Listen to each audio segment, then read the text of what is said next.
নমস্কার, কেমন আছেন সবাই? আশা করছি আপনারা সবাই ভালো আছেন আর আমরাও ভালো আছি। মিষ্টিস ফ্যামিলির আরেকটি নতুন ব্লগে আপনাদের সবাইকে ওয়েলকাম। আপনারা আমার ব্লগটা পুরো দেখুন, আশা করছি ভালো লাগবে।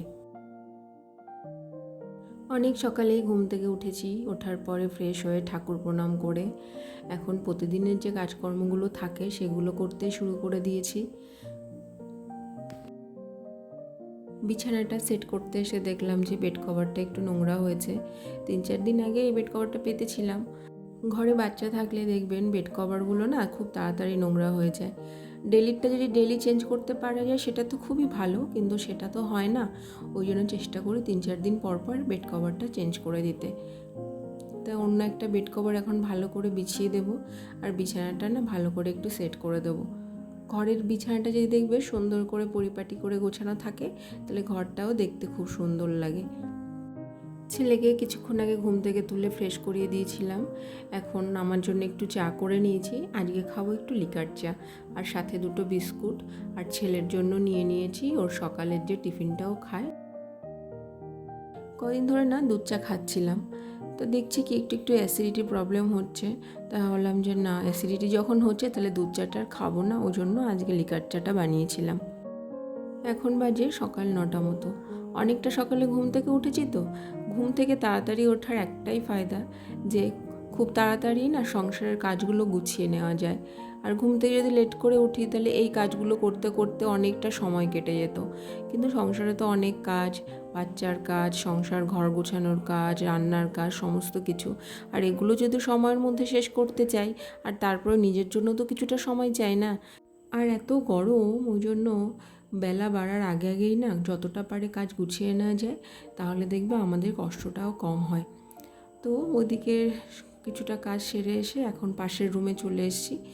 এসে এই ঘরে জানলা টালনাগুলো খুলে দিলাম। কালকে রাতে ছেলেকে এই ঘরে বসে পড়াশোনা করেছিলাম।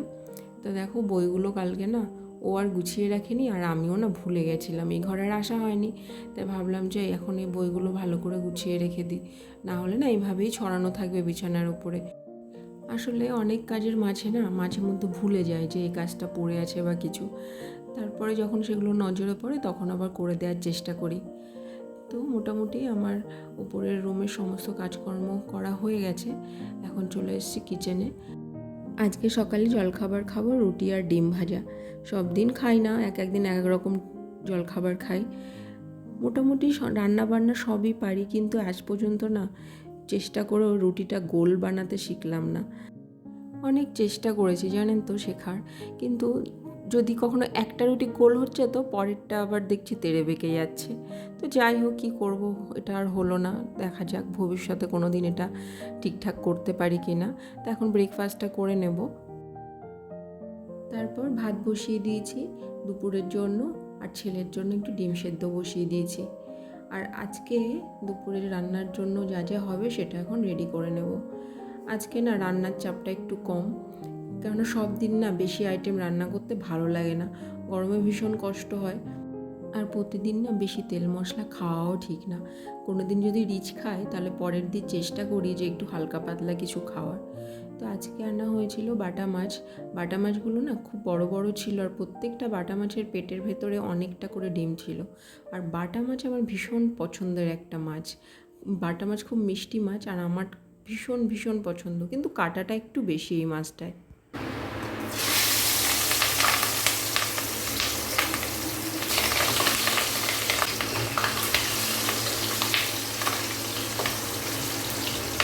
মাছগুলো ভাজতে ভাজতে এদিকে আমার ভাতটাও প্রায় হয়ে গেছে। আর মাছগুলোর মধ্যে খুব ডিম ছিল, তো এই জন্য কড়াইতে দিয়েছি আর কেমন পটপট করে ফাটছিল। আর এটা যদি একবার মুখে এসে লাগে বা হাতে এসে লাগে, সেখানে না ফোসকা পড়ে যায়।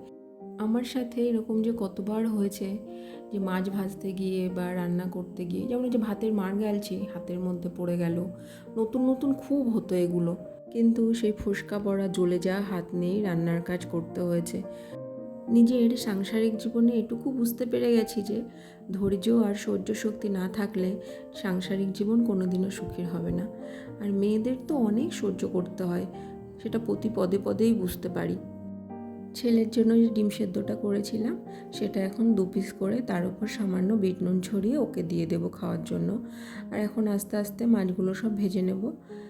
আর আজকে করব বাটা মাছ দিয়ে, আর কালকের কিছু চিংড়ি মাছ ছিল সেগুলোও ভেজে নিয়েছি। তো বাটা মাছ চিংড়ি মাছ দিয়ে আলু পটলের পাতলা ঝোল।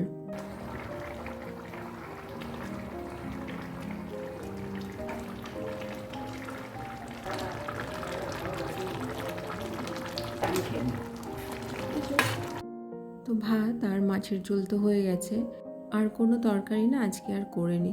অন্যদিন যেমন ডাল থাকে, ভাজা থাকে বা অন্য কোনো আইটেম থাকে, কিন্তু আজকে আর ওগুলো কিছুই করিনি। তাই ভেবেছি কি যে একটু ডালের বড়া করে নেব। এখন একটু ডাল ভিজিয়ে রাখছি, এই ডালটা না খাওয়ার আগে একটু বড়া করে নেব। ডালটা ভিজিয়ে ভালো করে 2-3 বার কষলে করে ধুয়ে নিতে হবে, আর তারপরে কিছুটা জল দিয়ে ডালটা কিছুক্ষণ আধা ঘন্টা মতো ঢাকা দিয়ে রেখে দেবো। তো ডালটা একটু ফুলে উঠবে আর নরম হয়ে যাবে, কোনো বাটতেও কষ্ট হবে না। আসলে অল্প ডাল তো মিক্সিতে দিলে ভালো করে হবে না, বেশি হলে মিক্সিতে পেস্টিংটা ভালো হয়। আর একটু আমড়ার চাটনি করব, টক মিষ্টি একটা চাটনি।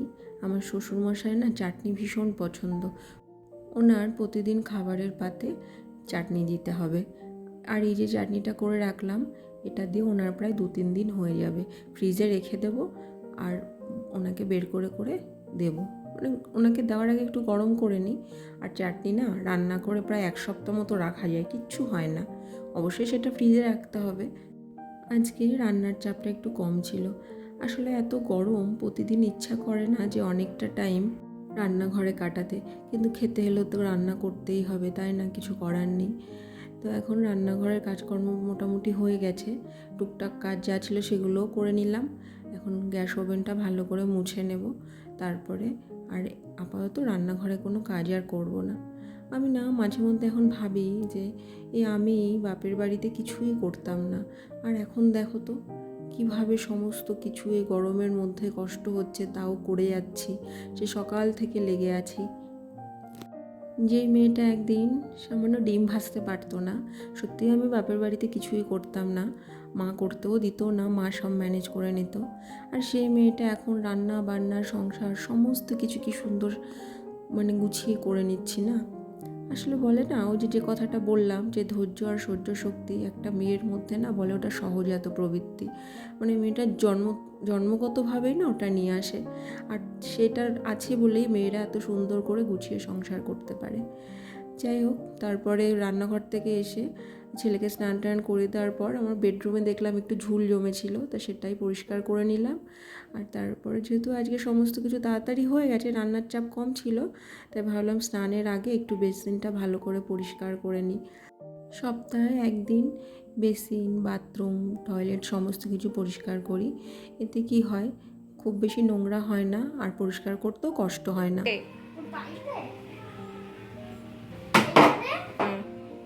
তারপর স্নান করে ঠাকুর ঘরে চলে এসেছি, এসে পুজোটাও করা হয়ে গেছে, আর ছেলেও এসছে আমার সঙ্গে।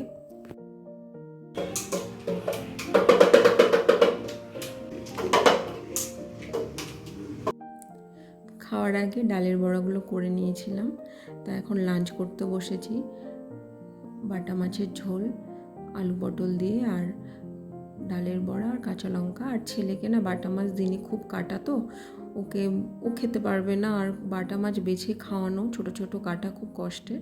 তাও চিংড়ি মাছ আর তরকারি দিয়ে খেয়ে নেবে। তা এখন দুজনে একসঙ্গেই খেয়ে নেব। মাঝে মধ্যে ওকে আগে খাইয়ে দিয়ে তারপরে আমি খাই, কখনো কখনো দুজনে একসাথেই খেয়ে নিই, যেদিন যেটা সুবিধা হয়। তোমাদের সঙ্গে আবার দেখা হচ্ছে সন্ধ্যাবেলায়। এখন বাজে প্রায় সন্ধ্যা 7টা মতো, সন্ধ্যা টন্ধ্যা সব দেওয়া হয়ে গেছে। আর এখন চলে এসেছি আবার কিচেনে। আমার আর বাবার জন্য একটু চা করে নেব, আর ছেলের জন্য আজকে একটু ইপ্পি নুডলস করে দেব। আসলে প্রতিদিন তো হরলিক্স খায়, মাঝে মধ্যে 2-1 দিন খেতে চায় না, বায়না করে। আসলে আমাদেরও যেমন মাঝে মধ্যে একটু টেস্ট বদলাতে ইচ্ছা করে, সেরকম ওর ক্ষেত্রেও। তাই ভাবলাম যে আজকে একটু ইপি করে দিই, খুশি হয়ে যাবে। অনেকটা সকালে ঘুম থেকে উঠেছি তো, ওই জন্য দেখো সকাল থেকে অনেকটা কাজ সুন্দর করে গুছিয়ে তারপরে দুপুরে খাওয়ার পরে আমি নিজেও অনেকক্ষণ একটু রেস্ট করতে পেরেছি। অনেকে মানে যে দুপুরে ঘুমোতে নেই, দুপুরে ঘুমটা নাকি স্বাস্থ্যের জন্য ভালো নয়, কিন্তু আমার না দুপুরে একটু না ঘুমোলে না মাথাটা আমার যন্ত্রণা করে, আর সন্ধ্যার পরে যে কাজকর্মগুলো থাকবে সেগুলো আমি কিছুই করতে পারবো না। নুডলস করেছি বলে দেখো আমার ছেলে একা একাই খেতে চাইছে, অন্য কোনো খাবার কিন্তু একা একা খেতে চাই না, কিন্তু এটা যেহেতু নিজের পছন্দের জিনিস সেজন্য বারবার বায়না করছে যে মা আমি একা খাবো। তো মাঝে মধ্যে ওকে ছেড়ে দিই যে নে একা খা, ফেলছে নষ্ট করছে, তাও চেষ্টা করুক, করতে করতেই শিখবে। তো আজকের মতো ভিডিওটা আমি এই পর্যন্তই তোমাদের সঙ্গে শেয়ার করছি। দেখা হবে তোমাদের সঙ্গে নেক্সট ব্লগে। তোমরা সবাই ভালো থেকো, সুস্থ থেকো, আর আমার সঙ্গে থেকো। সবাইকে জানাই টাটা।